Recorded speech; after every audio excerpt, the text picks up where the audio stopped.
เนาะเดี๋ยวเรื่องอะไรก็ไว้ก็ได้เฮ้ย บ่มีตัด โดย ของเฮานะ สดเลย สดเลยให้ก็ไล่สดของเฮาตัดเป็นสดขึ้นพ่อจ่อยได้เลยมาแล้วเอาเด็บจำมั่มเด็บนี่แหละเนาะพี่น้องเนาะเอาเด็บจำมั่มนี่แหละมันจังถ้าว่ามีผู้สาวกับพ่อได้กอดอุ่นแน่หยอกเด้อพี่น้องเด้อแดดเต็งไว้นี่หน่อยหนึงพี่น้องเอ้ยปึ๊บนี่แหละพี่น้องเอ้ยเพิ่นสิเห็นอยู่บ่เช็ดอย่าไปใกล้มันได้ บ่ชนบ่ ส้นได้ดึงไม่แพ้ได้ ดึงไม่แพ้ โอ้ลมกันอยู่หัวสวนมาแตงโมพี่น้องเลยตัวน้อยเอ้ายังนี่น้อย โอ้ อียังนี่นะ เงิน ไพ่ปลาไปดินี่ อ้ายแล้วเนาะ คือหู อ้ายมานั่งอยู่นี่ดิ วันนี้บาทหนึ่งโอเคอ้ายมอบให้เจ้าเอาจับเอา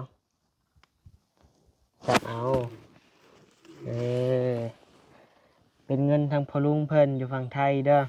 เลย ไปผากมาให้เจ้าขอให้ได้สิ่งนั้นสมความ ขอ มุ่ ให้ ง ได้ มั่น สิ่งนั้นสมความมุ่งมั่น ปรารถนา ปรารถนา อย่าเจ็บอย่าจน อย่าเจ็บอย่าจน ลำรวย ลำบากไปเรื่อย ๆสา สาธุ โอ้โมบ่นี่อย่าไปสน มักแตง แต่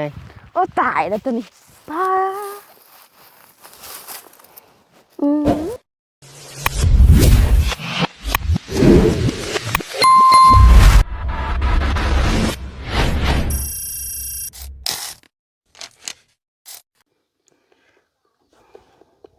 พี่น้องเนาะกับทักทายสบายดีและสวัสดีพ่อแม่พี่น้องมาทุกคู่ทุกคนเด้อพี่น้องเด้อเนาะมาในมื้อนี้พี่น้องเนาะมาพบมาพอกับบาวนิวเส้นเก่าเส้นเคยพี่น้องบ่ค่อยสบายมื้อนี้ก็ได้พี่น้องเป็นเมื่อยๆนะพี่น้องเนาะว้าวกะบ่อยากปานใดพี่น้องมันเป็นแบบเมื่อยๆนะเป็นแนวเมื่อยแล้วก็เฮ็ดให้ขี้คร้านพร้อมพี่น้องเนาะเอ้าเป็นยังกะยาพี่น้องเนาะเปิดคลิปมาในบัดนี้ก็อยู่เฮือนอยู่ซ่านน้องน้อยเช่นเก่าเช่นเคยพี่น้องเนาะยังบ่ได้หายหน้าไปตาหายหน้าหายตาไปทางใดพี่น้องเนาะยังอยู่เฮือนน้องน้อยคือเก่าคือเดิมพี่น้องเอาสำหรับมื้อนี้ทางบ่าวนิวกาเดินทางมาเนาะก็มีข่าวดีมาอยู่เล็กน้อยพี่น้องเนาะมีข่าวดีมาเนาะจำนวนเงิน1,500 บาทพี่น้องเนาะเป็นทางพอลุงเพิ่งนะพอลุงทางพังไทยนะพี่น้องเนาะเพิ่นฝากเงินฝากคำให้บัดนี้เป็นสะพานบุญให้นะพี่น้องเนาะแจ้งเลยนะพี่น้องเนาะเป็นสะพานบุญให้น้องน้อยเพิ่นส่งเงินมา 1,500 บาทนะพี่น้องเนาะแล้วก็เพิ่นให้ไปซื้อ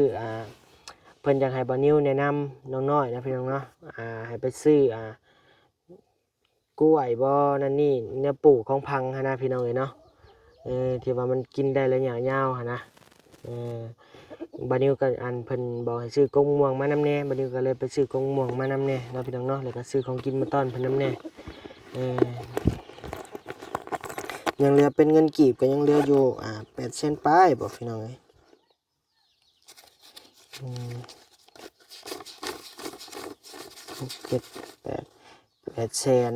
กว่าพี่น้องเกือบ900,000นะพี่น้องเนาะเพราะว่าวันนี้ซื้อของกินมาฝากน้องเพิ่นแน่กับซื้อมะกอกมะม่วงแน่พี่น้องเ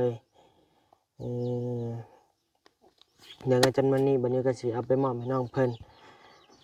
ไปซื้อของปลูกของพังนะพี่น้องเนาะเพราะว่าทางพ่อเพิ่น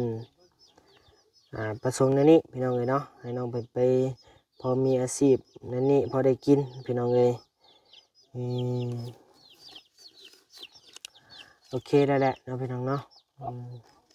กับมื้อนี้กับมากับมีข่าวดีให้น้องเพิ่นเช่นเก่าเช่นเคยพี่น้องแคนคือหมอกแท้นี่ พี่น้อง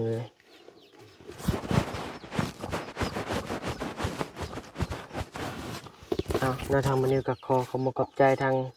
พอเพิ่นหลายๆเด้อนาทีไว้ใจบันนิวเป็นสะพานบุญให้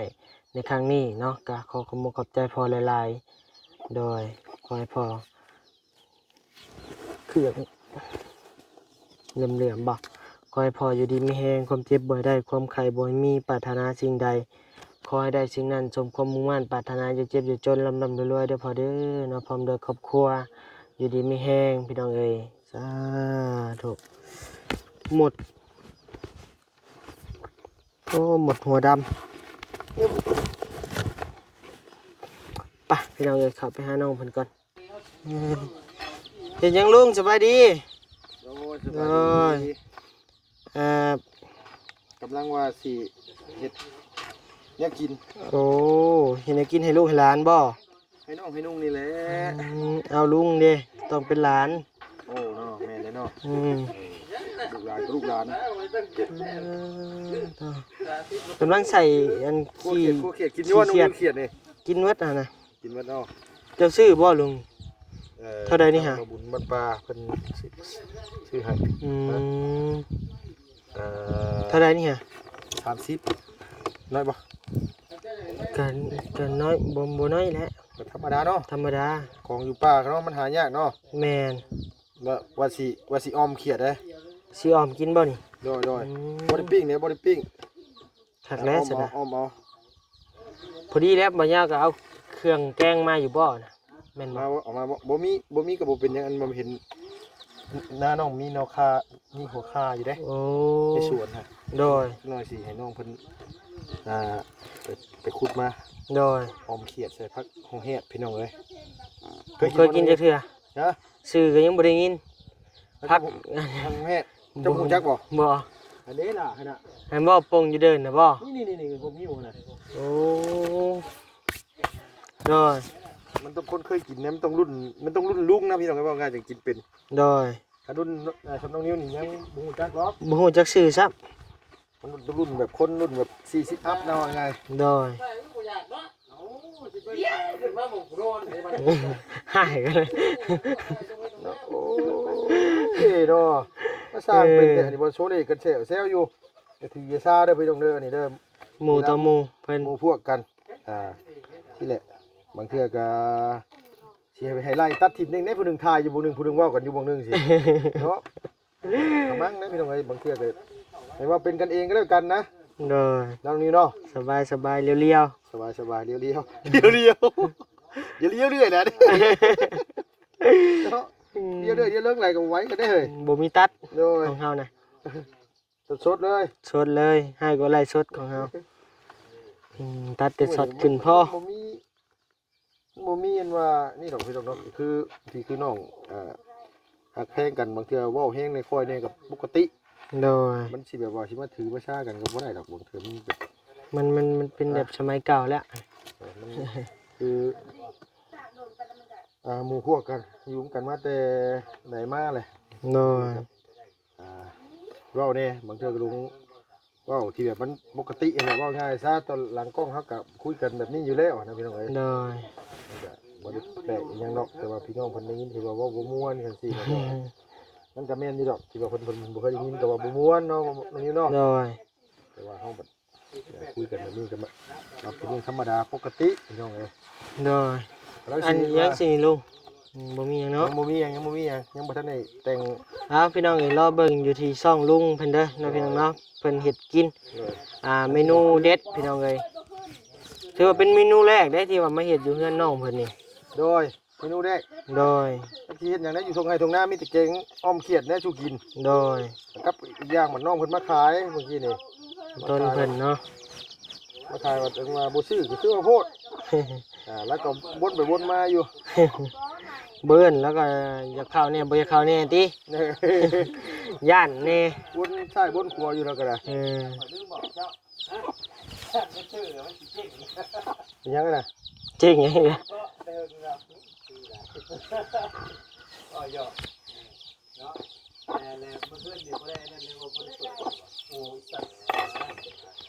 เอาโอเคพี่น้องเอ้ยรอเบิ่งในเฮือนในเฮือนว่าซั่นในช่องลุงเพิ่นนะพี่น้องเนาะ เฮ็ดแบบใดเนาะ โดยเอามือนี่บ่นิ้วก็เว้าคือแบบว่าเมื่อยๆในเด้อพี่น้องเอ้ย ชื่อแบบขี้ข้านได้ก็บ่ฮู้นะพี่น้องเอ้ยมันแบบ มัน เป็นในกระโตนี่นะ แม่นคือลุงหมู่ว่านี่ลุงกับบ่โอเคกับร่างกายปานใดพี่น้อง โดย มันเป็นบางมื้ออะไรว่าง่ายซะพี่น้องเอ้ย แม่น ร่างกายเฮามันบ่สมบูรณ์กะมีแน่บางเทื่อว่าโอ้คือคนขี้คร้านเว้าแท้โอ้บ่แม่นดอกมันกับคือเฮามัน มันสะสมลุงเอ้ยเอาไปคุมื้อ สะสมยังดู ตื่นแล้วตื่นเช้านะสบายดีได้อบ่ล่ะจ้ะ โอ้ยสบาย โดย เฮาก็เมื่อยบางมื้อเมื่อยก็โอ้ชื่อกินนี่เห็นบ่นี่นะ โอเค กินนี่แหละอะไร เนาะโดยนั่งเอ้ยไปใส่ เผา นั่งกกม่วงไปโอ้โหยาวทุเรศ เรื่องหัวไผกิน งัวไปน่ะ โอ้มันคือเส้นหัวนะ ไปไล่ อันนี้นะ เล่นไหม แม่เนี่ยเจ้าเลย เล่นไหมไป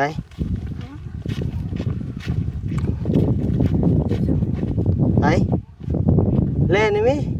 ไอ้แหละนะไอ้แหละนะจ้อยเลย จ่อยได้ไหม พูดอย่างนี้ดิ บอกแล้วเอาแบบจำมั่มแบบนี้แหละเนาะพี่น้องเนาะเอาแบบจำมั่มนี่แหละมันจังถ้าว่ามีผู้สาวกับพ่อได้กอดอุ่นแน่ หยอกเด้อพี่น้องเด้อแดด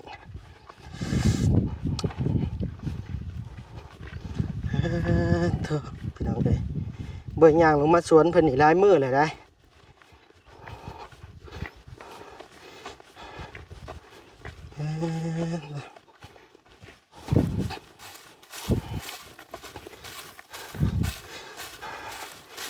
คือแดดแถวว่า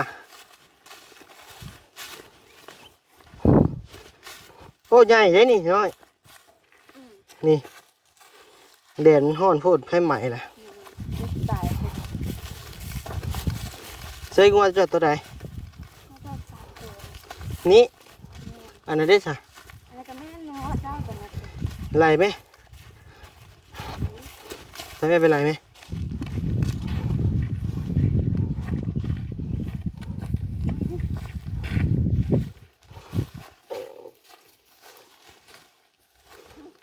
เฮ้ย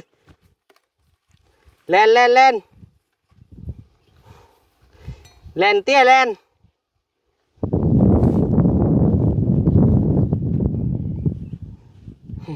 หยอกเพื่อนพี่น้องเอ้ย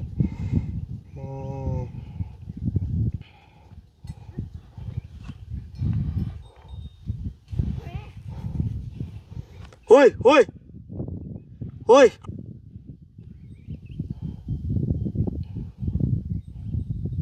เช็ด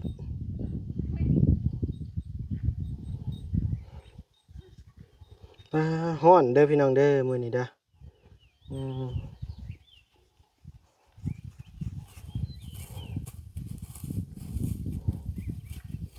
ใหญ่งัวบ่น้อยมันคล้องบ่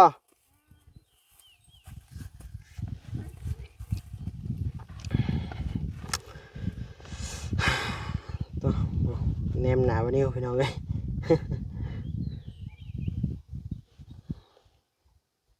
อ้าวพี่น้องเอ้ยเนาะทางบานิวกา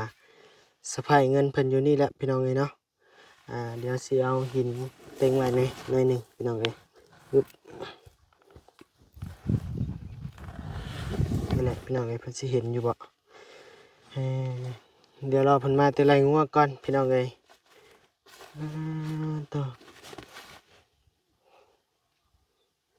ไปเฮาทางใดแหละพี่น้องเอ้ยไปเดินของบ่หน่อยเอามันไปใช่นี่ฮะ นี่แหละทุกคน ผมพุมือหนึ่งง่ายจักเทื่อ สองทางเพื่อน อันนี้ไม่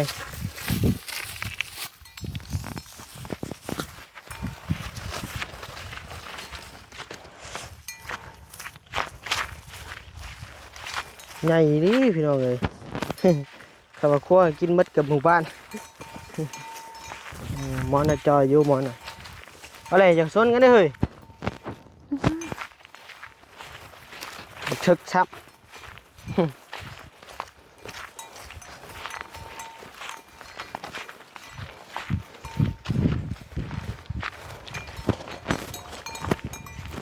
เช็ดเช็ดเช็ดเช็ดเช็ดเช็ดเช็ดเช็ด อย่าไปใกล้มันได้ บ่ชนบ่ ส้นได้ดึงไม่แพ้ได้ ดึงไม่แพ้ หัวถ้าชั่วมันสิชน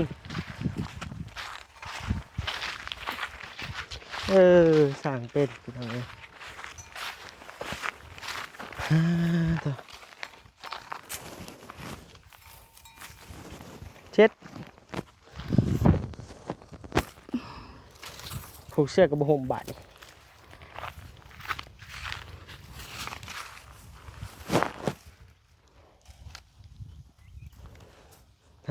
พี่น้องเอ้ยบรรยากาศกเงาเงียบสอดใจพี่น้องเอ้ยต่อ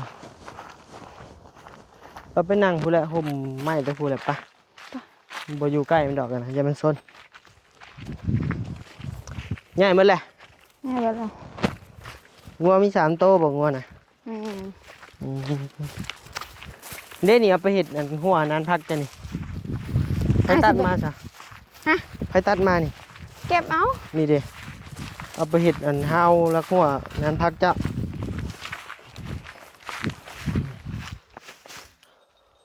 ไปนั่งพูนั่งห่มพูดอะนั่งพูดไอ้จะตั้งกล้องอยู่นี่นั่งลง มันชิบะซ่องบ่ ฮะ เรียกชิบะซ่องตาบ่ บ่ซองดอกนั่งเลยต่อ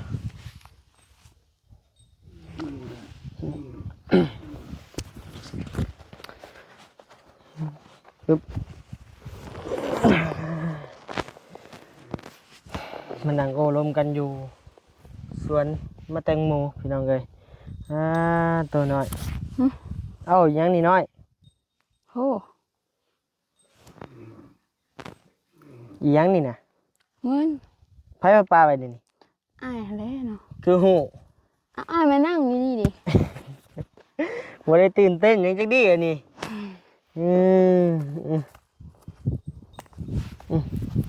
อย่าดอกบ่สะพายดอกบัด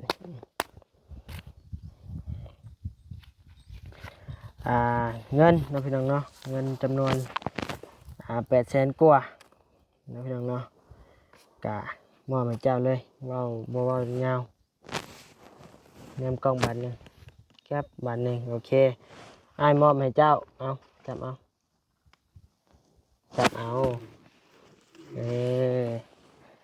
เป็นเงินทางพ่อลุงเพิ่นอยู่ฝั่งไทยเด้อ เลย เพิ่นฝากมาให้เจ้าไว้ซื้อเครื่องปลูกของพังหมักกกมะฮุงบ่กกกล้วยบ่อิหยังผักอิหยังนั่นแหละแล้วแต่เจ้าสิเฮ็ดเนาะจัดแจงเอาหลักๆเพิ่นอยากให้ปลูกกกมะฮุงกับกกมะกล้วยว่าซั่น มีอยู่ แต่ว่าปลูกเพิ่มอีกเพิ่นว่าเนี่ยเฮ็ดได้ก็เฮ็ดแล้วก็อ้ายซื้อกกม่วงมาอยู่เพิ่นฝากเงินมา1,500เด้อ เลย แต่ว่าเพิ่นให้อ้ายซื้อกกม่วงมากกม่วง3 ฤดูกินได้หมด3 ฤดูเลยมีหมากตลอดเอาเลยแน่ตายเฉย มะม่วง3 ฤดูพี่น้องเอ้ยเนาะซื้อนั่นไปก็หมดเท่าใด300พุ่นแหละ300 กว่าบาทแล้วก็ซื้อของอยู่ของกินมาอยู่ซื้อของกินมา2 ถุงก็มีแต่ฝากให้เจ้าขอบมุกขอบใจเพิ่นนะ บ่เป็น บ่เพิ่นโอ้ยยังบ่ได้เรียนบ่หรือว่าเรียนอยู่แต่บ่จื้อ บ่จื้อ บ่จื้อเอาดอกมือขึ้นเอาสิพาว่ามาขอให้พ่อลุง ขอให้พ่อลุง อยู่ดีมีแห้ง อยู่ดีมีแห้ง ความเจ็บบ่ให้ได้ ความเจ็บบ่ให้ได้ ความไข้บ่ให้มี ความพายบ่ให้มี ปรารถนาสิ่งใด ปรารถนาสิ่งใด ขอให้ได้สิ่งนั้นสมความ ขอ มุ่ ให้ ง ได้ มั่น สิ่งนั้นสมความมุ่งมั่น ปรารถนา ปรารถนา อย่าเจ็บอย่าจน อย่าเจ็บอย่าจน ร่ำรวย ลำบากไปรวย ๆสา สา ธุ ธุ อย่าไปสนใจเขานะฮะ ห้องผมเองว่าอยู่ครับเพิ่นเนี่ยนะการพี่น้องเอ้ยมันสิชนอีกแล้วนี่ สอนตัวนี้ ก็มีแต่ให้เจ้าเก็บไว้ซื้ออันนั้นแหละเด้อซื้อของปลูกของพังนั่นแหละ เลย เดี๋ยวจังหน่อยเตรียมกงม่วงให้เนาะกงม่วง3 ฤดูพี่น้องเอ้ย ก็ดีใจนะพี่น้องเอ้ยเนาะยังมีผู้หลักผู้ใหญ่เพิ่นเข้ามาสดมาซอยพี่น้องเอ้ยเรื่องเงินเรื่องชาติก็ยังคือเก่าอยู่พี่น้องเอ้ยเนาะยังบ่มีงบก้อนใหญ่มาจักเทื่อพี่น้องเอ้ยถ้าว่ามีเดี๋ยววันนี้สิมาแจ้งเบิ่งอีกเทื่อนึงเนาะพี่น้องเนาะงบเรื่องเห็นเฮ็ดได้ชาตินี่ก็ยังบ่มีอยู่ยังศูนย์กีบอยู่พี่น้องเอ้ยมีแต่เงินแบบจำนวนอีกหน่อยพี่น้องเนาะเอามอบให้น้องเพิ่นก็เก็บไว้เด้อเก็บไว้ใช้จำเป็นอันซื้อเครื่องปลูกของพังนั่นแหละ โดย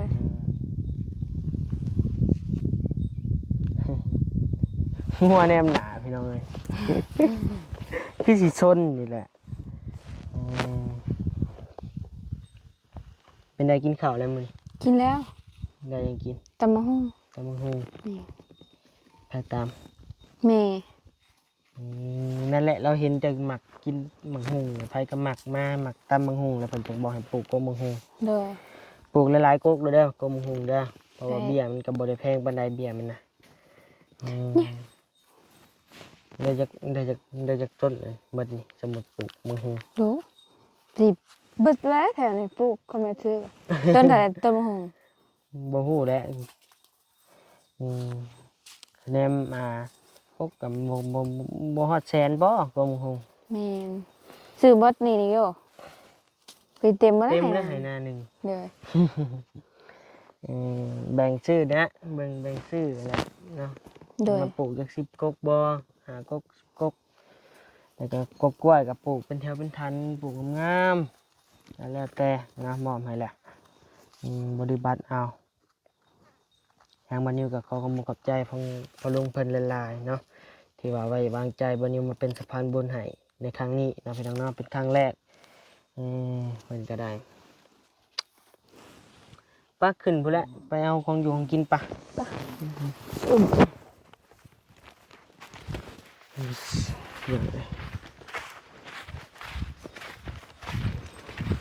ใส่ถุงไว้เก็บไว้ดีๆยังยิ้มยังดีๆ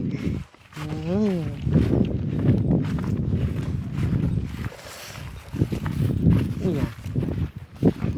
เขียอ่ะนั่งเลยบรรยากาศโอ้โม่บ่นี่ มักแตง แต่ โอ้ตายแล้วตัวนี้ป้าอืม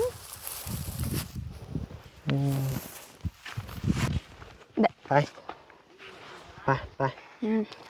เดี๋ยวกันย่างก่อนตัว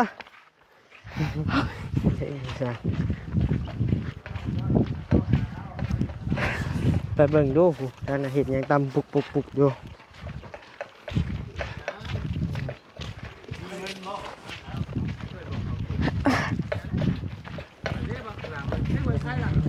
หัวไข่พูดดูผู้หนองผู้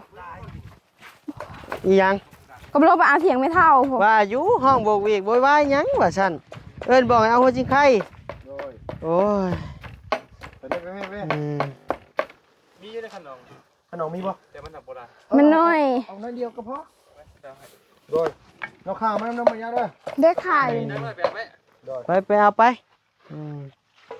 โอ้เห็นเบัดหัวชิวเลย เอาเด้อบ่ไรเด้อสิไปป้าได้บัดนี้ได้โดย ปะไปเช่นน่ะ ไปแล้วไปปิดคลิปนี่แหละ เอาพี่น้องเอ้ยเนาะสำหรับคลิปนี้ก็อยู่ดีมีแห้งพี่น้องเอ้ยความเจ็บบ่ให้ได้ ความไข่บ่ให้มีเนาะพี่น้องเนาะปรารถนาสิ่งใดขอให้ได้สิ่งนั้นสมความมุ่งมั่นปรารถนาอย่าเจ็บอย่าจนร่ำรวยๆเด้อพี่น้องเด้อบ๊ายบาย